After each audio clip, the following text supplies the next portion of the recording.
ఇన్ని రోజులలో 5 వీక్స్ లో ఎవరు మీకు అసలు అవసరం లేని గొడవ నాతో పెట్టుకున్నారు అనిపించింది? నాకు అనిపించదు కదా, మీకు తెలిసింది ఎవరో.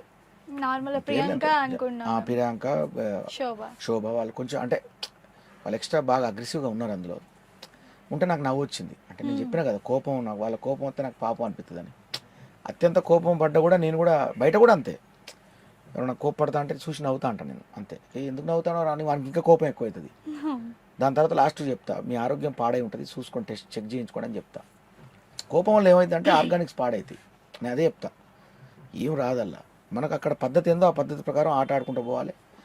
రాకపోతే నోరు మూసుకోవాలి, ఒత్తే ఆడాలి, మంచిగా ఉండాలి అనేది నా ఉద్దేశం. అట్లనే ఉన్నా కాబట్టి అక్కడ అట్లా ఉండొద్దు. స్ట్రాటజీ, మన స్ట్రాటజీ ఎక్కువ ఓవర్గా చూపించాలి, అగ్రెసివ్ ఉండాలి. జెన్యూన్ గా ఉన్నారు కాబట్టి బయటకు వచ్చేసారు అనుకుంటున్నారు అందరూ. అంతే. అంతేనా సార్? Of course. అంటే వాళ్ళ పద్ధతులు ఎట్లా మరి అంటే జనాలు ఓటింగ్ ప్రకారం నడుస్తుందని చెప్పిండ్రు, కానీ ఆ లెక్క ప్రకారం ఓటింగ్ మన నాకే బాగా ఉంది, లిస్టులో ఇంకెవరో ఉన్నారని చెప్పిండ్రు. తెలియదు. అంటే వాళ్ళ లెక్కలు ఉంటాయి కొన్ని, జంబ్లింగ్ గిమ్లింగ్ బమ్లింగ్ గమ్లింగ్ చేసి లాస్ట్ జిక్ చిక్ తక్ తక్ ఈయన పంపించాలి అనుకుంటారు. అట్లా ఆ ప్రకారం. ఇప్పుడు కూడా ఇంకా చాలా ప్రశాంతంగా ఇంటర్వ్యూ ఇస్తున్నారు మీరు, లేదా మీ యాక్టివ్నెస్ తట్టుకోలేము అసలు. నార్మల్ గా అయితే ఒక పాట పాడండి సార్. యాక్టివ్నెస్ రావట్లేదు మీ నుంచి. 30 తారీఖుది మనం తర్వాత మాట్లాడదాం. మీరు నామినేషన్స్ లో పాడారు కదా ప్రియాంక పైన, అది నాకు భలే అనిపించింది, అది పాడండి ఒకసారి. ప్రియాంక ప్లీజ్. ప్రియాంక అది కాదు, అది అట్లా కొంచెం పాడండి. అంటే ఆ టైంలో అది అంటే కావాలని పాడింది కాదు అది. అప్పుడు అక్కడ మనకి మనసులో ఏమనిపిస్తుందో అంటే ఒక రకమైనటువంటి బాధ, కోపం అన్ని కలగలిపి ఈ రూపంలో వస్తుంది బయటికి. అది కానీ అసలు ఎక్స్పెక్ట్ చేయలేదు సార్ పాట రూపంలో ఆ కోపం వస్తుందని. కానీ మస్తు నవ్వుకున్నాం సార్ బయట ఆ సాంగ్ కి. మీరు ఇలా అనుకుంటూ పాడినారు కదా, మస్తు నవ్వుకున్నాం. ఏదన్నా పాడండి ఒక పాట. నేను అసలు ఎక్స్పెక్ట్ చేయలే, బయటకు వచ్చినాక ఇంత వైరల్ అయ్యింది అని అనుకోలే. అక్కడ నా మనసుకి ఏమనిపించిందో అది చేసిన నేను, నాకు వచ్చిందే అది కాబట్టి మనం చేసిన. ఇప్పుడు వాళ్ళందరూ నోరుతోటి లబలబలబల అంటే నేను నా పాటల ద్వారా గలగల నేను అన్నా. అట్లా మామూలుగా ఒక పాట ఏదైనా మా వ్యూవర్స్ కోసం. ఏం పాట పాడాలి? మీ ఇష్టం. అదే పాట కావాలని పాడమంటే ఏం పాడాలో అర్థం కాదు. ఏదైనా చెప్తే నా మీద పాడండి సార్, ఇందాక అడిగాను కదా నా మీద పాడండి అని. ఏం పాట అన్ని అంటే జినితా అని. జినితా జినితా జినితా రాశాను నీ మీద కవిత, ఓ జినితా జినితా జినితా నా పక్కనుంటే మస్తుగుంది భవిత. చాలా చక్కదా? చాలా. Thank you so much. ఏమో అనుకోకుండా టక్కన నాకు. సార్ ఇప్పుడు మీరు వైట్ కార్డ్ ఎంట్రీ ఇచ్చారు కదా, వైట్ కార్డ్ ఎంట్రీ కాకుండా ఫస్ట్ వెళ్ళి ఉంటే ఆట తీరు ఏమైనా వేరేలా ఉండేదా? బాగుండేది. ఎందుకంటే ఇప్పుడు వాళ్ళతో స్టార్టింగ్ నుంచి ఇది ఉంటది కదా, వాళ్ళు ఆల్రెడీ ర్యాపో స్టార్ట్ అయ్యేది మీకు. ర్యాపో స్టార్ట్ అయ్యేది. అది ఒకటి ఏంటంటే ఆ ఉత్సాహం వేరు, అదొకటి నెంబర్ 1. నెంబర్ 2 ఏంటంటే వీళ్ళు అప్పటికే కరుడు కట్టిన రాక్షసులు లెక్క తయారైపోయారు ఈ 5 వారాలు. ఈ అప్పటికి ఎన్ని వారాలు నేను పోయేటప్పటికి ఫిఫ్త్ వీక్ అయిపోయింది. కరెక్ట్ 5th వీక్ అయిపోయింది. నేను 10th వీక్ వరకు ఉన్నా. ఈ 5 వారాల్లో వాళ్ళు మంచిగా ఇది అయిపోయిండ్రు. ఇప్పుడు అమర్ నన్ను అడిగిండు, అన్న మీరు ఆట సరిగ్గా ఆడట్లేదు అన్న అన్నాడు. మరి నువ్వే ఆడినావు, 1వ వారం 2వ వారం 3వ వారం 4వ వారం నువ్వే ఆడేవా అన్న కదా. అది కూడా బాగా వైరల్ అయింది. నిజమే మరి, అది నేను వాస్తవం చెప్పిన అక్కడ. కాబట్టి దాన్ని కొంచెం చెప్పే విధానం ఉన్నది ఒక ఇది ఉంటది. ఎందుకంటే మీరు చూసేళ్ళారు బిగ్ బాస్ ఆల్రెడీ 5 వీక్స్ కాబట్టి అది చూసేళ్ళా కదా. మరి ఆయన వాడిండు, అప్పటికి నేను పోయినప్పుడు కూడా ఆడలే ఆయన.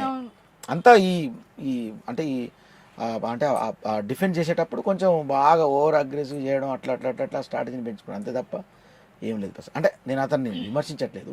ఫర్ ఎగ్జాంపుల్ నాతో పోటీ నన్ను నామినేట్ చేశాడు కదా ఆ అబ్బాయి, అదే చెప్తాను. నామినేట్ చేసినప్పుడు అప్పుడు నేను నామినేషన్ నా మీద జరిగినప్పుడు కూడా అసలు అప్పుడు ఏం జరిగింది మీకు తెలుసు, రాజమాతల్ని పెట్టిరల్లా. శోభ ప్రియాంక బ్లాక్ అయినరు, వాళ్ళు బ్లాక్ అయిపోయారు రాజమాతల కింద. కాబట్టి అప్పుడు నాకేంది, వాళ్ళ మీద నేను నామినేషన్ వేయకుండా అయిపోయింది. సో వేసి ఉంటే అప్పుడు నేను చాలా సేవ్ అయ్యేవాడిని. అప్పటికి నేను సేవ్ అయి ఉన్నా కాబట్టి.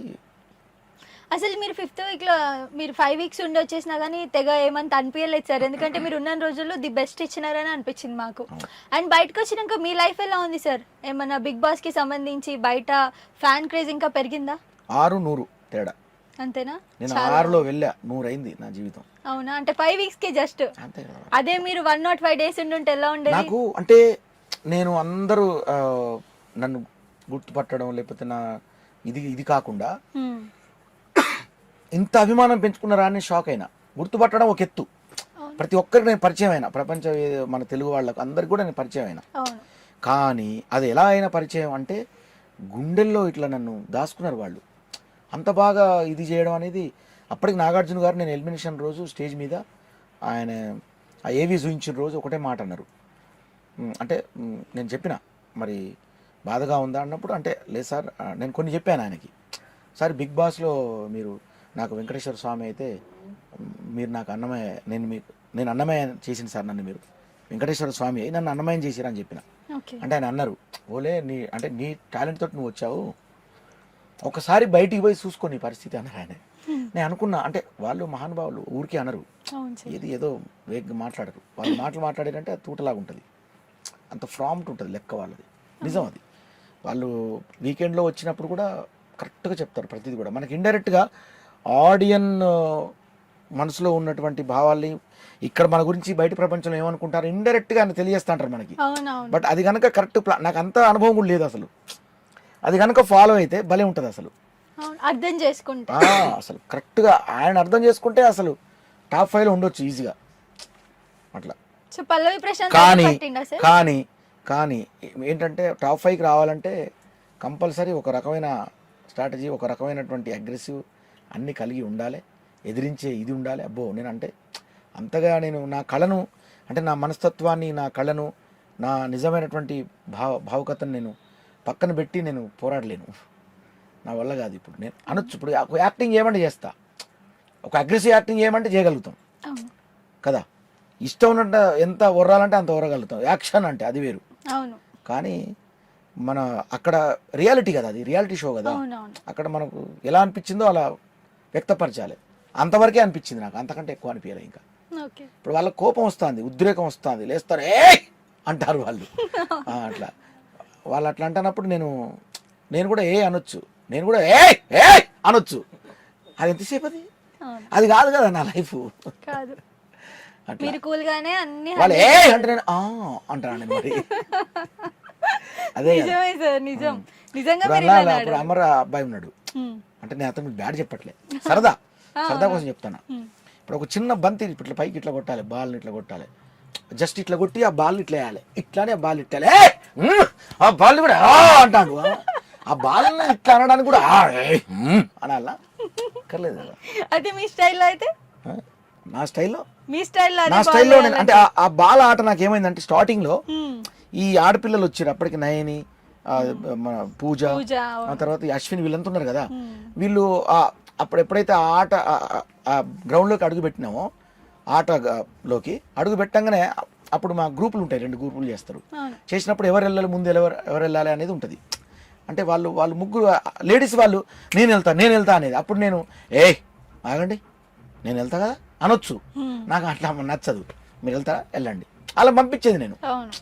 మనకి ఇంత తెలియదు, అంటే మనం ముందు పడి ఆడితే మళ్ళీ అది వేరే లెక్క ఉంటుంది అట్లా. ఇప్పుడు ఏమడిగినావు నాకు నువ్వు మళ్ళీ అడుగు. పల్లవి ప్రశాంత్ ఆ స్ట్రాటజీ తెలుసుకున్నారా, అందుకే ఉండగలిగారా టాప్ 5లో అండ్ విన్నర్ అయ్యగలిగారా అని అడిగాను. విన్నర్ ఎవరైనా విన్నర్? పల్లవి ప్రశాంత్. మీకు అర్థం కాలే కదా, మళ్ళీ అడిగాను. ప్రశాంత్ నేను అన్నాను, మీరు ఏమన్నారు, స్ట్రాటజీస్ తెలుసుకుని ఉంటే టాప్ 5లో ఈజీగా ఉండొచ్చు, నాగార్జున గారు సాటర్డే చెప్పేదాన్ని బట్టి అన్నారు కదా. సో టాప్ 5లో ఉండి టాప్ 1 పొజిషన్ కి రాగలిగారంటే ఆ స్ట్రాటజీస్ యూస్ చేసుకున్నారా పల్లవి ప్రశాంత్ గారు? పల్లవి ప్రశాంత్ అతను ఆటగాడు, ఒకటే మాట, ఇక మాటగాడు కూడా కాదు అతను. ఆ మాట ఏంటంటే తను చెప్పే విధానం మోటుగా చెప్పేటోడు. అన్న ఇదన్నాగో ఇట్లుంటుంది అన్న, ఇప్పుడు నువ్వు అన్న నువ్వు కాదన్నా అట్లా కాదన్న ఇట్లా కాదన్న అట్లా అంతవరకే అది. కానీ అతను ఆటగాడు, ప్యూర్. అతను ఆట ఆడేటోడు. అతను ఈ రకరకాల నాటకాలు ఇవన్నీ తనకు తెలియదు. ఆట విషయంలో తనకి ఏం తెలియదు, ఆట ఒక్కటే తెలుసు కాబట్టి అతను ఉండగలిగిండు లాస్ట్ వరకు అట్లా. మిగతా వాళ్ళు ఏంటంటే రకరకాల విన్యాసాలు చేయాలి. ఇప్పుడు ఈ పిల్లగాడు ఏంటంటే ఇట్లా నేను ఆడతా కప్పు గెలుస్తా, కప్పు గెలిచేటోళ్ళు కప్పు గెలుస్తా నాకు చెప్పక్కర్లా, ఆట ఆడితే సరిపోద్ది. నేను అదే చెప్తాను అట్లా. ఇప్పుడు మామూలుగా నాకు టీ కావాలి, ఒక కప్పులో టీ కావాలి, మనకు ఛాయ్ తాగినప్పుడు కప్పులో టీ కావాలి అంటాం మనం, అర్థమైందా? ఆట ఆడేటప్పుడు మనకు కప్పు కావాలని అక్కర్లా, అదే వస్తుంది, ఆట ఆడితే సరిపోద్ది. టీ తాగుతానికి టీ అడగాలి, ఒక కప్పు టీ ఇస్తారా అనొచ్చు అట్లా. కానీ కప్పు నాకే ఇస్తారా అనక్కర్లా అన్నట్టు అది టీ కప్ అయిపోతుంది. మా ఫ్రెండ్ ఒక ఆయన అన్నాడు కదా, నేను మన అమర్కి డైరెక్ట్ అంటాడు, ఆయన కార్తీక్ అని ఒక ఫ్రెండ్ ఉన్నాడు నాకు. సార్ మీరేమో ఆ టీ కప్ ఎందుకు వచ్చిందంటే నాకు, సార్ ఊకే ఆయన కప్పు కొడతా అంటే, సార్ ఆయన కప్పు కొట్టాడు సార్, అట్లా కొడతాడు ఎప్పుడు కొట్టాడు సార్, ఆట ఆడాలి సార్, ఆయన ఆట ఆడకుండా కప్పు కొడతా అంటాడు, ఏదనంటే ఏడుతాడు, కింద పడతాడు, బొరుతాడు సార్, ఆయన రాలేడు సార్, కష్టం, నేను ఆ లాస్ట్గా నాకు నేనైతే టీ కప్ ఇస్తా సార్ అన్నాడు. ఆయన సరదాగా చెప్తాను ఇది, పాపం తమ్ముడు నాకు అమర్ అంటే నాకు పాపం చిన్నపిల్లల లెక్క చూస్తా, అతన్ని చాలా చిన్నపిల్లల లెక్క చూస్తాను నేను నిజం కూడా. సబ్స్క్రైబ్ చేయండి. subscribe to Please do subscribe to Please like, share and subscribe to top Telugu TV. Top Telugu TV. Top Telugu TV. Top Telugu TV.